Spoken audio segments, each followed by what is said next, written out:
Yismechu v'malchuscha. They will rejoice in your kingship. They will rejoice in Shabbos. A guten Erev Shabbos, my holy sisters and brothers. Shabbos is almost here. We're in the winter. Shabbos comes in so early. So we're really already feeling the arrival of Shabbos. A new secular year has begun, 2021. May God grant us a year less interesting than 2020 and with much to be grateful for. How are you? It's great to be with you. It's great to be learning with you on a Friday, the first day of 2021. Let's light up the darkness.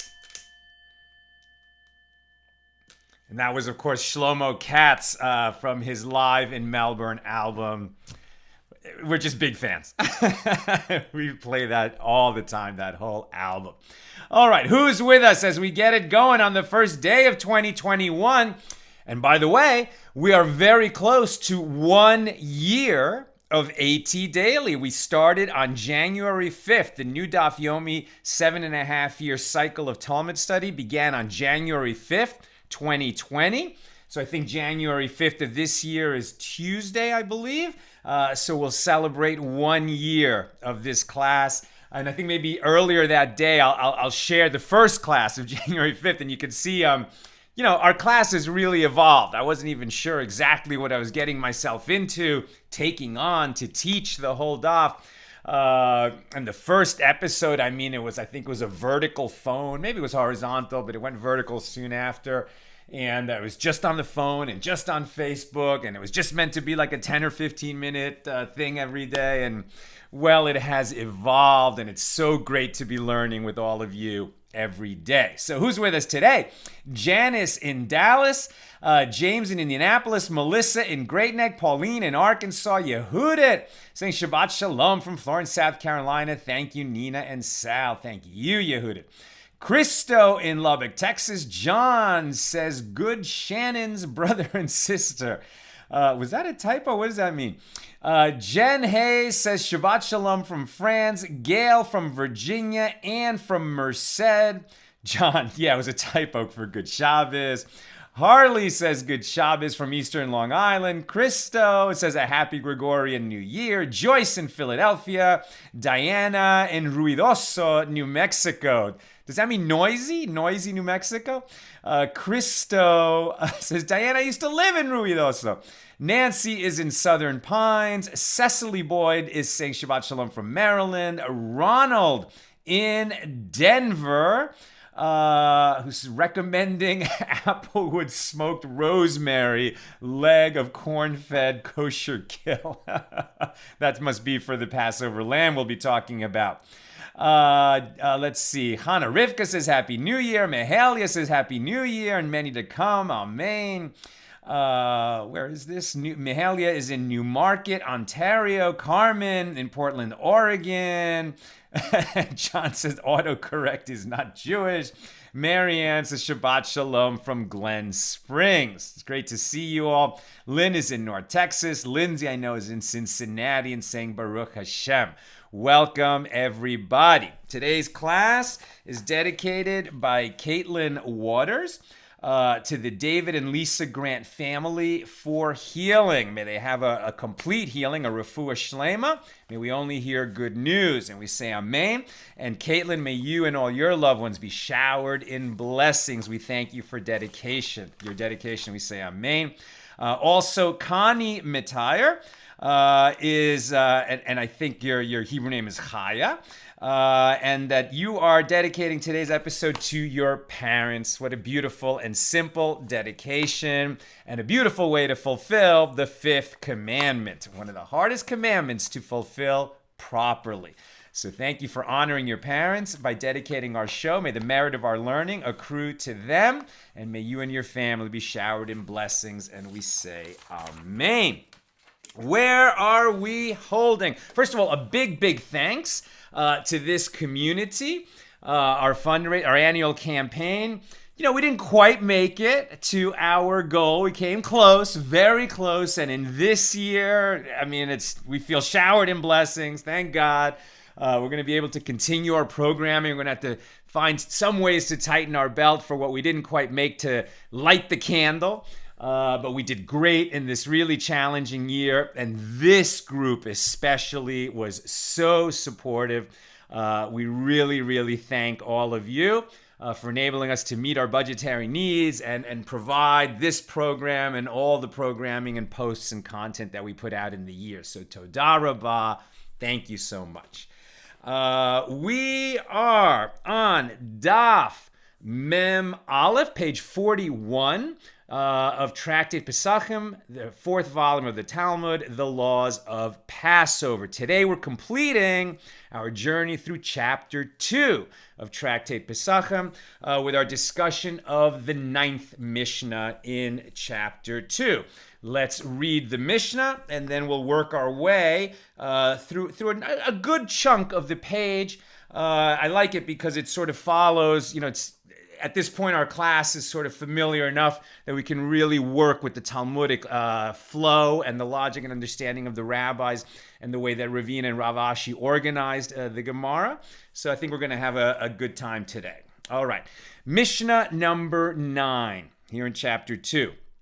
One may not add flour to charoset. All right, so now what we're talking about is, again, the concern that flour, if it comes into contact with water and is left there too long before it is made into dough and baked as matzah, it can create leaven, right? It can create leavened bread, and then as a Jew being in possession of a leavened product during Passover, one would transgress the very severe negative prohibition in the Torah against possessing leavened products, leavened bread during Passover. Now, what's interesting here is the word charoset. We are quite familiar with the term charoset. It's a Hebrew word, but what we mean when we say charoset is this thing that's on it's on the Seder plate, it's on our table at Passover dinner, and it's a sweet little mix. Usually, I think it's made out of like apples and walnuts and some grape juice. That's probably the basics, and I'm sure everyone has their little, variations on it, and some cinnamon or nutmeg or whatever the way people are going to make it. But it's a kind of a sweet dish that's part of the Seder experience. However, here they're talking in the ancient world where charoset was actually a pungent and spicy mix that was, I think, just kind of a regular condiment comparable to mustard. And the issue was it was a liquidy condiment, and if flour fell into it, so then that flour mixed with the liquid could become leaven, and then you would have a problem. Right? So that is what the sages are addressing here in Mishnah number 9. One may not add flour to charoset, a seasoned pungent food, or to mustard to dull the sharp taste. In both cases, the pungency of these foods might accelerate the leavening, and this is Rav Steinsaltz's elucidation, so we're getting a little extra information within the words, between the words of the Mishnah. Might accelerate the leavening of the flour. And if one added flour to either of these, the mixture may be eaten immediately before it is leavened. That's the opinion of the rabbis, and Rabbi Meir prohibits this, lest the food be leavened immediately. So Rabbi Meir will opine that we need to burn it immediately. The Mishnah continues. Now a different subject. One may not boil the Paschal lamb in ordinary liquids or in fruit juices, as the Torah explicitly states that it must be roasted. However, one may baste it while it is roasting and dip it into liquid while eating it, right? So to get that mental picture, so how did we eat the Paschal offering? So this is an offering, but unlike the other offerings that are consumed on the altar, either entirely, or a part is burned on the altar and part is given to the priests in the temple, or a part is consumed on the altar and a part is eaten by the owner who brings it.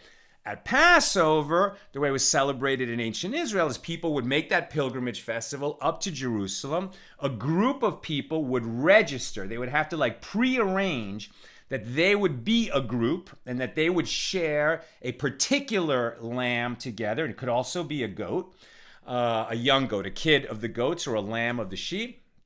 And then it would be roasted. And the Torah says, and that's what we're going to be talking about tonight, that the lamb or the kid must be roasted, not boiled or cooked in some other way. That's what we're going to be talking about. But that picture of the group, they go up, it gets slaughtered in the temple compound, some of its blood sprinkled on the altar, but it's eaten by the group in Jerusalem. What if they couldn't make it up to Jerusalem? I don't know I don't know offhand whether people, who couldn't make it up to Jerusalem were having a Paschal lamb. Could they slaughter it properly when it's not being slaughtered in the temple courtyard and its blood sprinkled on the altar? I'm not sure. I'm not sure about that right now. Okay. So, but the issue here is how it's cooked, right? So we're not talking about the slaughter right now. Now we're talking about the cooking. So one may not boil the Paschal lamb in ordinary liquids or in fruit juices, as the Torah explicitly states that it must be roasted. However, one may baste it while it's roasting and dip it in liquid while eating. The Tana, so the rabbi of the Mishna, further states water that has been used by a baker for cooling his hands or washing dishes should be poured out, because this water leavens the dough, as the water probably contains a small quantity of flour and dough. Now, the first paragraph and the last paragraph seem to connect. Okay, we're talking about water that is going to come into contact, or flour that's going to come into contact with water. All right, we're talking about flour and water. The middle paragraph is about cooking the Paschal lamb. The only reason it seems to be present in this Mishna, and it's the last Mishna of the chapter, so it's a little bit of that miscellany factor, but it also is the idea that we're dealing with water, and that the idea that you cannot boil the Paschal lamb, rather it must be roasted. That is our Mishnah. We're not going to be talking so much about flour falling into mustard, so I'm just going to read that halacha where that ended up. If flour falls into mustard that contains water, it should be eaten immediately. However, if flour falls into other less pungent spices, it must be burned as leavened bread, and this ruling is in accordance with Rav Kahana's explanation of the opinion of the rabbis in the Mishnah. It is the custom in Ashkenazic communities, Northern European communities, Jewish communities, not to eat mustard at all during Passover, as it belongs in the category of kitniyot, legumes, right? Obviously, mustard is based on mustard seed. It's not a legume, but legume, as we've seen, includes all these categories, at least as far as the Northern European Jews are concerned, like rice and millet, and corn and garbanzos and real legumes and mustard seeds that might have been transported in sacks in which wheat or barley flour were used during the rest of the year. And that was the concern that led to banning them during Passover, even though, as we saw a few days ago, they are permitted in the Gemara. All right, now we skip forward a little bit on the page, and we're going to get into the cooking of the Paschal lamb. So the Mishnah taught, I see what's going on here. Better. The Mishnah taught that one may not boil the Paschal lamb in liquid. Now, to explain this issue, the Gemara cites a Baraisa that interprets the verse, "You shall not eat it partially roasted nor boiled in any way." Now, this boiled in any way, what is going on? I apologize. Oh, I see. Okay. All right, it's good. This is why I monitor the screen. Okay, apologies for that. Okay, so this boil in any way is the way that we're translating the Hebrew when it says bashal mevushal. And this is a common characteristic of Hebrew, that very often, for emphasis in the Torah, a verb will be repeated with its sort of syntax slightly altered. So bashal mevushal is just basically saying, you shall not boil, right? But basically, we translate that as it cannot be boiled in any way. Right? So this double use of the word boil as a prohibition of how we're going to cook the lamb is going to come to say, not only do we not dip it in a pot of boiling water to cook it, but also we wouldn't make some kind of a lamb stew and cook it, with other kinds of liquids that aren't water. And that's what this discussion is all about. Right. So the verse is Exodus 12:19. You shall not eat it partially roasted, nor boiled in any way in water, but roasted with fire, its head with its legs, and with the innards in it. The sages taught, in water. I have derived nothing other than the prohibition against boiling the Paschal lamb in water. From where do I know that it is likewise prohibited to boil it in other liquids? You said that this can be derived by means of a kal v'chomer, right? And a fortiori sequence. And here's a nice example of this kind of exegetical tool of the sages, the kal v'chomer argument. And just as water, which does not change the taste of the food boiled in it, is prohibited for boiling the Paschal lamb, then with regard to other liquids which do change the taste of the food boiled in them, is it not all the more so that it is prohibited to boil the Paschal lamb in them? Right? So since it's prohibited to do it in water, and water doesn't even change the taste, then how much more should it be prohibited in other liquids which will change the taste of the lamb? Now, is that a valid kal v'chomer argument? Now, Rabbi Yehuda Hanasi provides a different derivation for this prohibition on boiling in other liquids. And he says, from the phrase in water, I have derived nothing other than the prohibition against boiling the Paschal lamb in water. From where do I learn that it is likewise prohibited to boil it in other liquids? The verse states, nor boiled in any way, that bashal mevushal, which means in any case. In other words, boiling the Paschal lamb in any type of liquid is prohibited. So the Gemara asks, it's going to say my benehu, right? What? Yeah, benehu.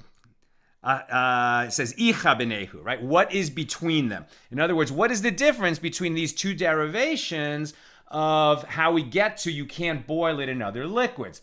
The rabbis do it with this kal v'chomer argument about a liquid that doesn't change the taste, and Rabbi Yehuda Hanasi, Rebbe, derives it from this idea of not boiled in any way, means not any liquid other than water as well.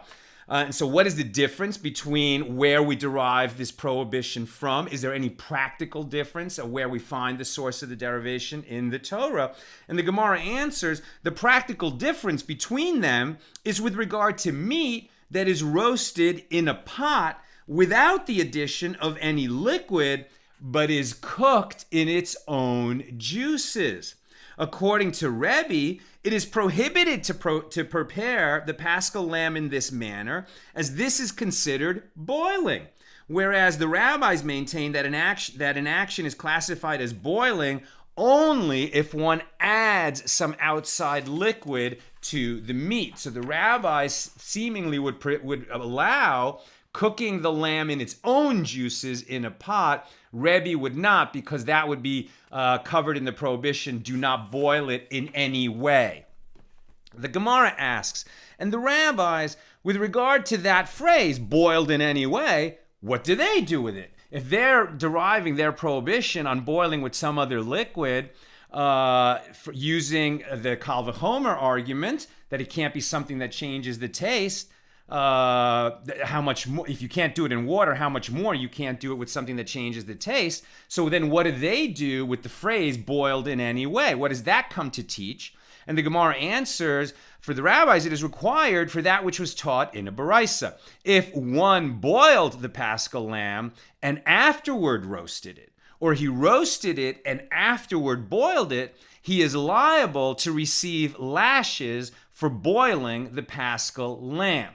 Right? So even though he did roast it, if he also boiled, whether he boiled before he roasted or boiled after he roasted, he's going to be guilty of violating a prohibition, and therefore he's going to be subject to receiving lashes.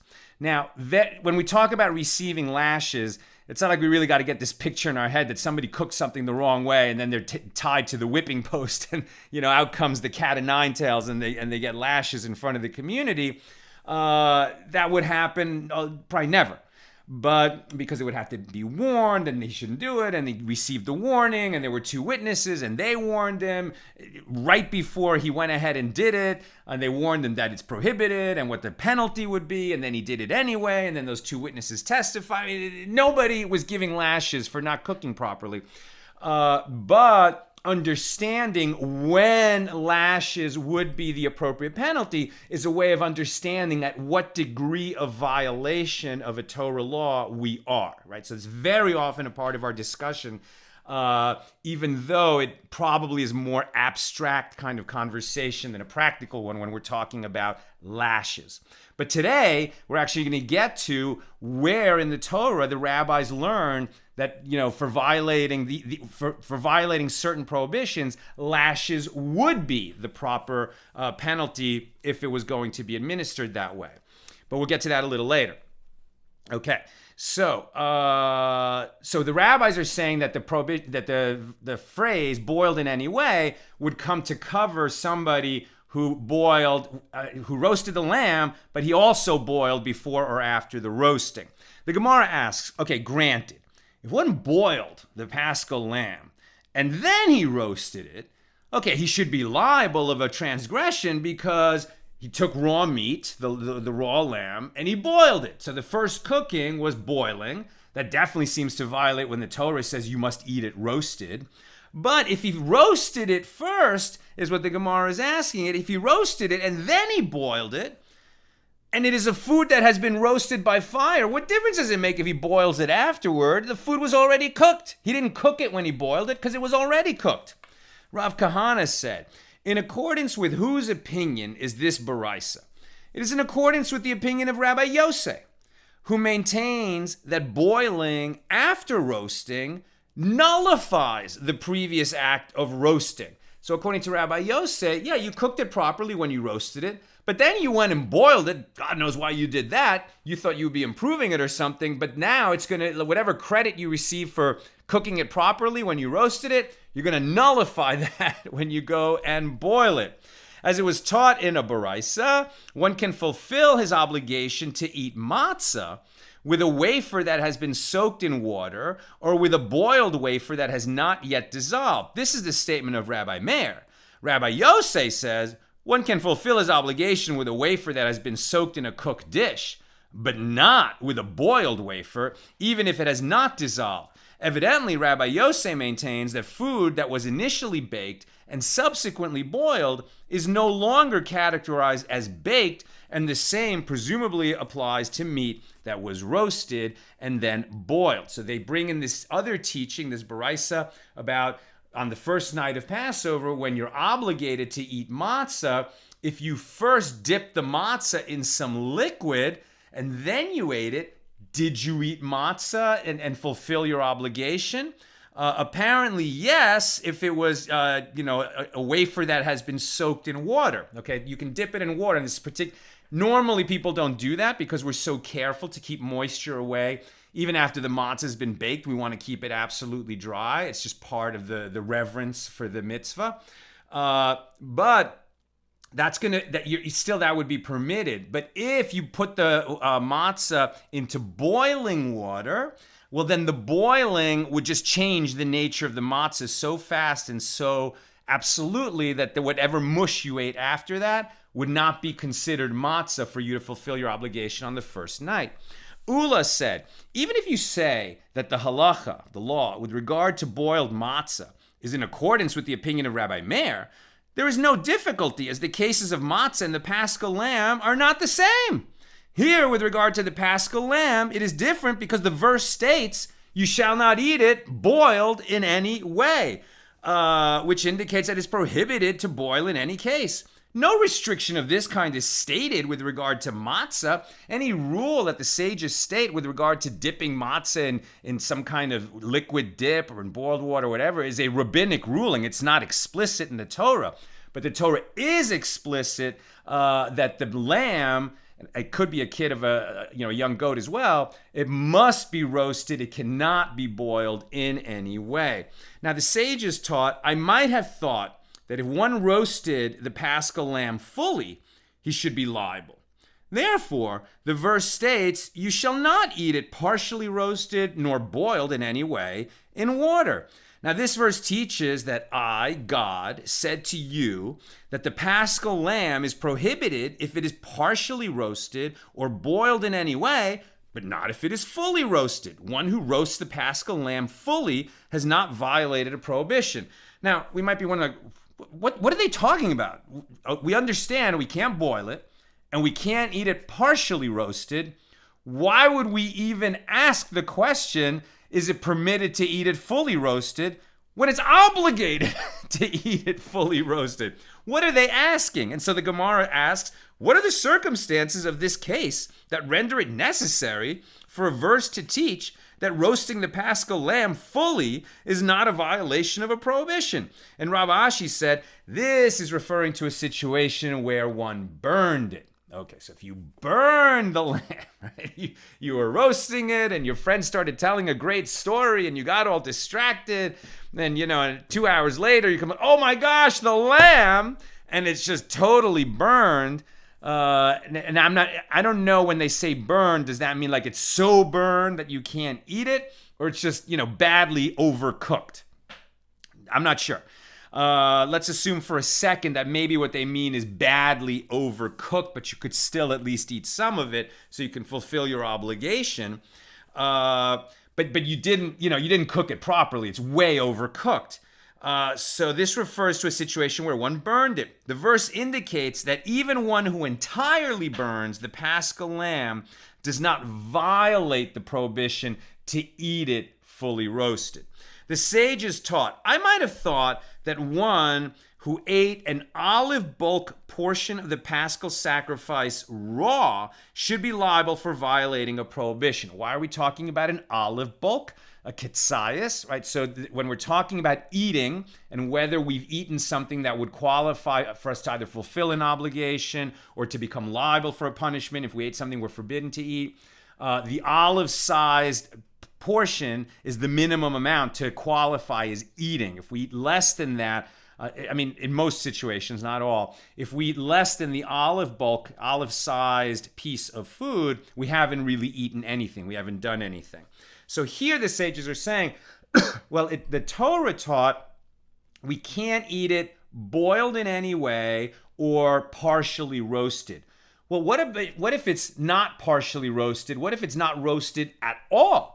What if it's raw? What if we're talking about lamb tartare? If we do that, have we violated the Torah's prohibition on eating something that is either boiled in any way or partially roasted? So I might have thought that one who ate a ketsias size of raw Paschal lamb should be liable for violating a prohibition. Therefore, the verse states, you shall not eat it partially roasted nor boiled in any way in water. This verse teaches that I, God, said to you that it is prohibited to eat the Paschal lamb partially roasted or boiled, but there is no prohibition against eating it raw. So you haven't violated the prohibition on eating it partially roasted or boiled in any way if you eat it raw. Does that mean it's permitted to eat it raw? No, it does not. Why? Is it because the rabbis forbid it? Was it a rabbinic decree on top of the Torah law? Actually, not exactly. The problem if you eat it raw is that you have failed to perform a positive commandment, right? So in the Torah, we have positive commandments and negative commandments. The negative commandments are the thou shalt nots. The positive commandments are the thou shalt, right? And you shall eat it roasted. So if you eat it raw, then you didn't perform the positive mitzvah of eating it roasted. But you didn't violate the negative prohibition, thou shalt not eat it partially cooked or boiled in any way. So I might have thought that it is permitted to eat it raw ab initio. In other words, I shouldn't do it if I shouldn't eat it raw. But if I did eat it raw afterward, I didn't violate that prohibition. So that would be the case of the rabbinic decree. They say, don't do it, but if you did it, you didn't violate that prohibition. But therefore, the verse states, but roasted with fire, right? You shall not eat it partially roasted or boiled in any way in water, but rather roasted with fire. This teaches that the mitzvah is to roast the Paschal lamb with fire in the first place. And the Gemara asks, what are the circumstances of cooking that are defined as partially roasted? And Rav said, as the Persians say, avarnim, half roasted. Apparently, this word avarnim is from an amalgam of the Middle Persian abar and nem, meaning halfway. In this context, the word means half roasted. Elsewhere in the Talmud, we learned in our journey, I think through Tractate Shabbos, or maybe it was back in Brachas, that what is the minimum amount of cooking that we would call it cooking for meat? And it was, I can't remember his name, but it was a thief who was always in a hurry, because he was being pursued by the law, and he would, eat his meat like rare, barely seared, and that was like the minimum to qualify for being cooked. So it seems like that kind of cooking is partially roasted and is definitely not okay for the Paschal lamb. Rav Chisda said, one who cooks food in the hot springs of Tiberias on Shabbos is exempt. Now, we can't cook on Shabbos. We all know you can't cook on Shabbos, right? On the holidays and Shabbos are the same, that you can't do the work of the normal week, except you can cook on a Yom Tov, on a holiday, and you can't cook on Shabbos. That's why Nina's so busy right now during the short Fridays of the winter trying to get everything ready for Shabbos. She's got to do all the cooking before Shabbos. So what does it mean you can cook in the hot springs of Tiberias? It's because there's water that's almost boiling coming out of the ground in Tiberias, but nobody is kindling fire and, making a pot over a fire so that it boils and then cooking in that. It's just this naturally occurring super hot water. So according to Rav Chisda, if you cook some food in the hot springs of Tiberias, you would not have violated the fourth commandment, which is, thou shalt observe Shabbos. And one of the things that we do on Shabbos to keep Shabbos is not cook on Shabbos. So, because you're not cooking, because you don't have a pot over boiling water. Now, the rabbis, of course, prohibit cooking water in the hot springs of Tiberias, but what Rav Chisda is saying is you're exempt from bringing a sin offering if you do it, because even though you would have violated a rabbinic decree, you would not have violated a Torah law. So now, why is Rav Chisda talking about the hot springs of Tiberias, that you can, under Torah law, cook something on Shabbos?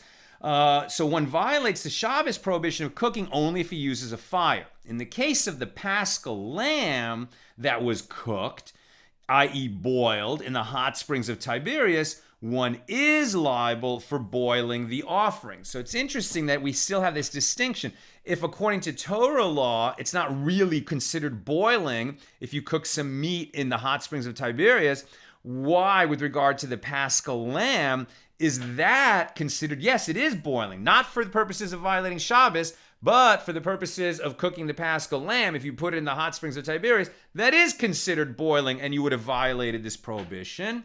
And so the Gemara asks, what is different with regard to Shabbos that one is not punished for cooking in this manner? And the reason is that a fire or a fire derivative is required for an act to be defined as cooking on Shabbos.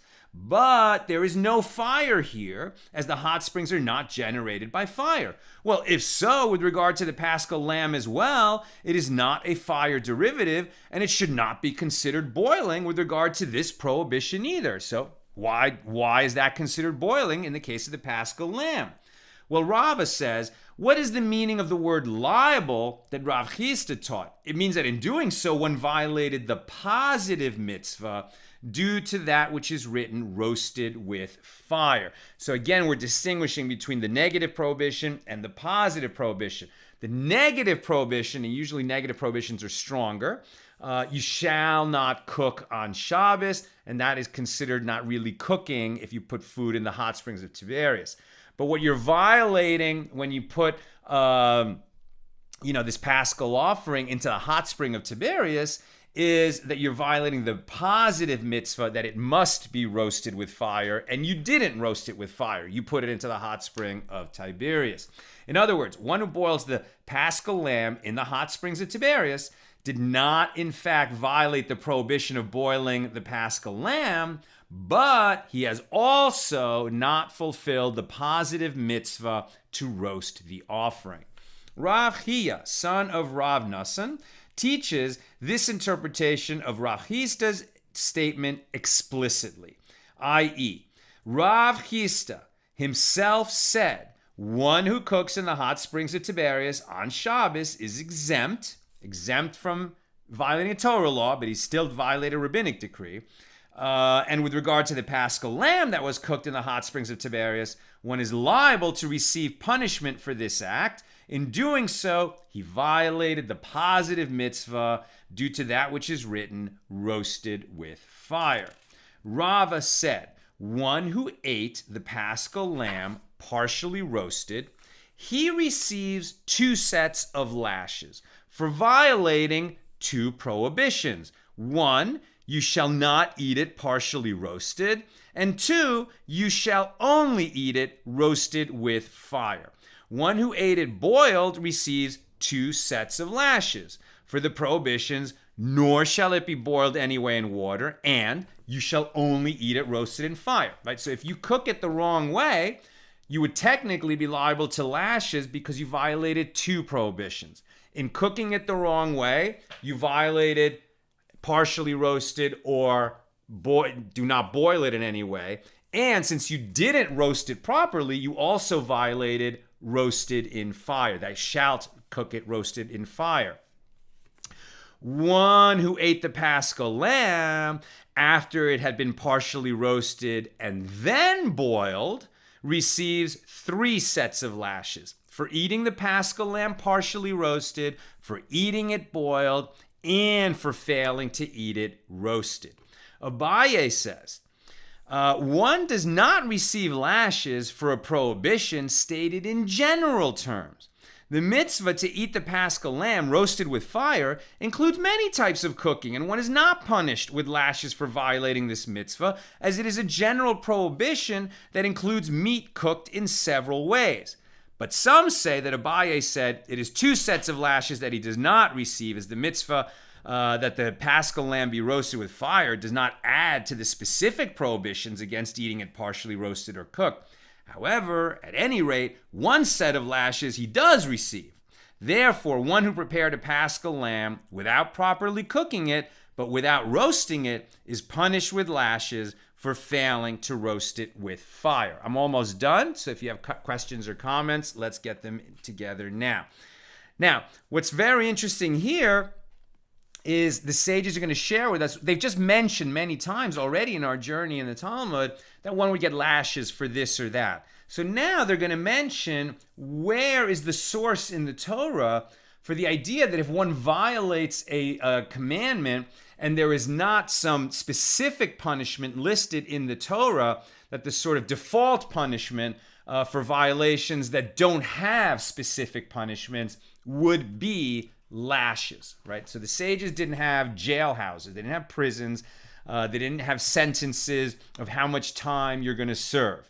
Basically, the punishments that were available to them, other than like penalties of returning stolen things or paying for damages of, that you've caused, etc., monetary damages, that's a big category. There's capital punishment, meaning the death penalty. There's death at the hands of heaven, which means that the court is not imposing a death penalty. And there would be lashes. So what is the source in the Torah for the idea that a person receives lashes? Where does that come from?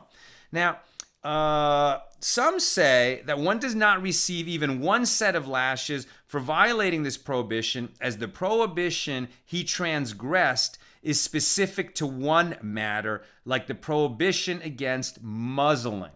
Now, you shall not muzzle an ox on the threshing floor, right? So you shall not muzzle an ox while it treads out the corn. That's Deuteronomy 25:4. It's cruel, right? The poor ox is grinding the food and he can't eat any of the food that he's grinding. So the Torah says you can't muzzle the ox while it is doing that. That's Deuteronomy 25:4. Deuteronomy 25:3 is the Torah says that if a person is receiving the punishment of lashes, it's the manner that the lashes are going to be given. It's going to be a maximum of 40, so that the person is not degraded in the eyes of the community. That's 25:3. So the sages will derive from this juxtaposition of Deuteronomy 25:3 and 25:4.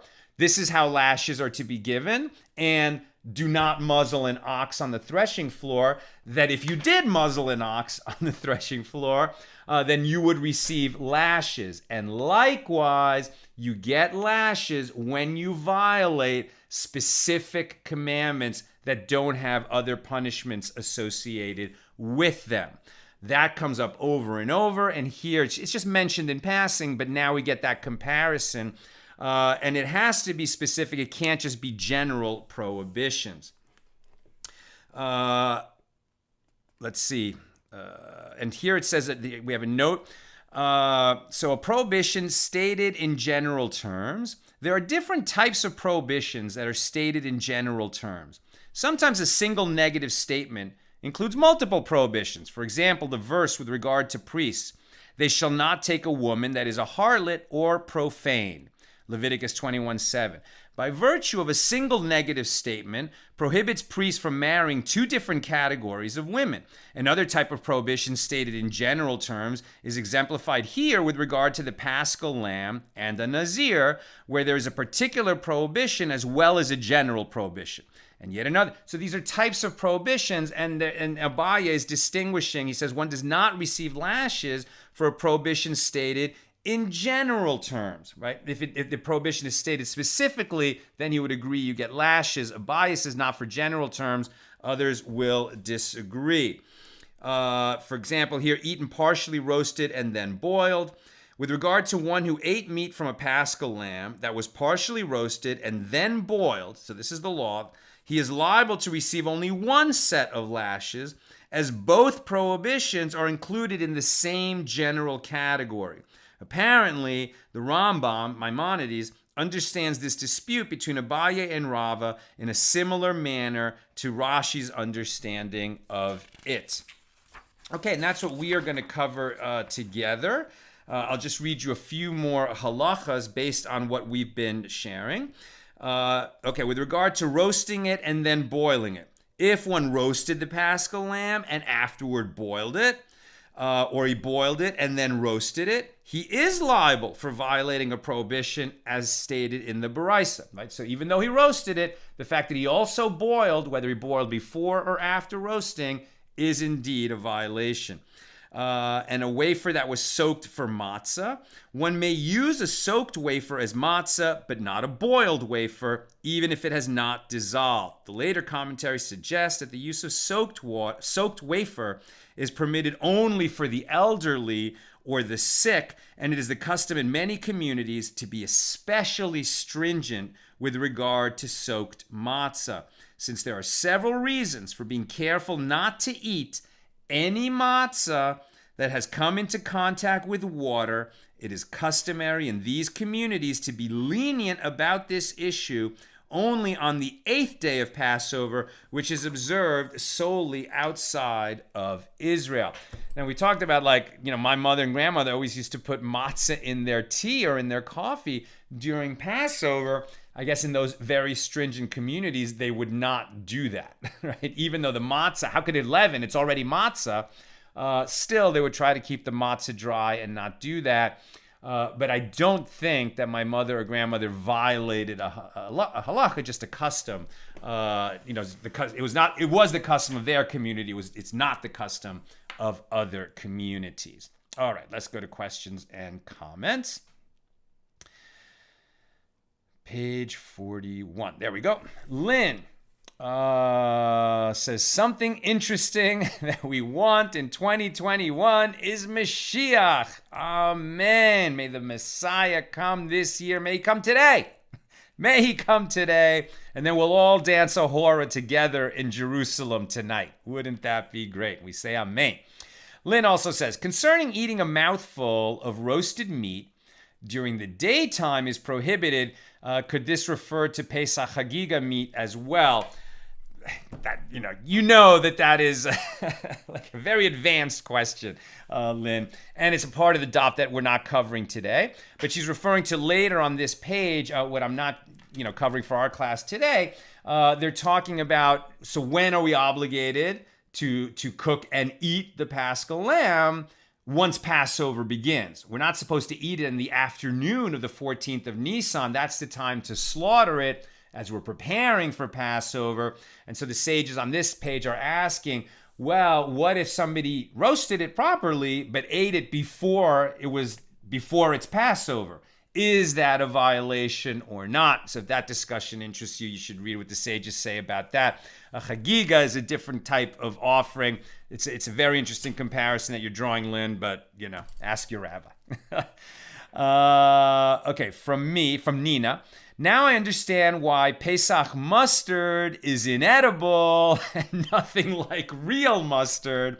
As we saw, because it's the custom of Ashkenazic Jews not to eat mustard because it's basically kitniyot, right? That the mustard seed is treated like legumes and other, small particle substances that are treated like a grain on Passover, because in medieval times they would be transported in the same sacks where wheat and barley flour were transported. And that would lead to a chametz problem, a leaven problem on Passover.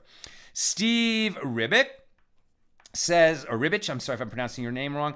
Can we thicken the juices from roast lamb with cornstarch? See, that's such a good question. It's great, right? It's great. So definitely we cannot do that with flour, that it could become leaven. But cornstarch would seem to qualify as okay. I mean, I'm not sure. Now, in an Ashkenazic community, you can't eat corn, right? So they would say no on that basis. But in a Sephardic community or at least in some Sephardic communities where kitniyot is allowed, maybe. I mean, it's definitely a question for the rabbi and the rabbi in a particular community. I'm not sure, but I can see why it's a great question, why it might be possible.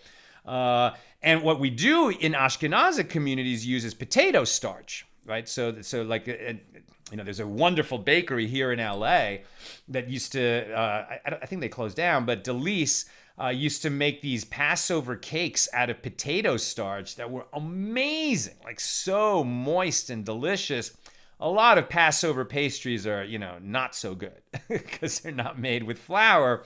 But an expert chef can use potato starch in such a way. And what you would normally do with flour, now you're using potato starch. So Steve, in terms of your question about corn, I'm guessing that in a community where corn is allowed, that would be allowed. Why not? But I'm not sure. And Delise reopened. I'm so glad. Good to hear that. And Lucy, so let us suppose they lashed someone. Who is responsible for the roasting? The cook, the head of the family? Well, it's interesting because when you talk, it's not going to be the mom, right? It's not going to be the mom. That's going to be the dad. Like it was a very formal roasting that was going on. I'd love to see more, a little bit more discussion, even scholarly discussion of like the actual sort of table and family habits of eating the roasted lamb on the Passover festival when the temple stood and the people made their pilgrimage festivals. The only thing I know for sure is that, and it's even discussed in today's page, that a group of people would have to say, we are a group and this is our lamb. And that's called registering on a lamb. And so today's daf, it mentioned that if that afternoon before Passover started, well, what if you ate a piece of lamb from somebody else's lamb? Are you disqualified from your group? So if you do that before Passover starts, you're not disqualified. But after Passover starts, you can only eat from your own lamb. If you eat from that other group's lamb, so you broke the rule, and then you're disqualified from joining your own group. So there's definitely this, this like very beautiful kind of like we're a nation observing together, but we must gather into groupings. And certainly a group could be a family, but it's not necessarily a family. It's just a group, right? So it could be two families. It could be a family and its guests. It could be an extended family. It's a whole lamb, so you're going to want enough of a group that you can, eat that whole lamb, because no leftovers. That's very important, right? You eat it that night, and then whatever's left over in the morning needs to be burned. You can't, put it in Tupperware and stick it in the fridge that didn't exist 2,000 years ago. So in terms of, it was partially roasted, it wasn't roasted properly, you're going to qualify for lashes. Again, nobody's going to really bring them up on charges and they're going to get lashes. But technically, who would be liable? It's a good question. Is it the cook, or is it the whole group, or is it the sort of paterfamilias who was supervising? Good question. Really good question. All right, that's what I've got for us today. Everybody should have a sweet Shabbos. We've started this Gregorian calendar year, January 1st, 2021. Wow, can you believe it? With learning together here in our virtual base midrash, our classroom, stretching out across the nation and across continents. And it's so great to be learning with you, my holy sisters and brothers. Have a great Shabbos and a great new year. All the best.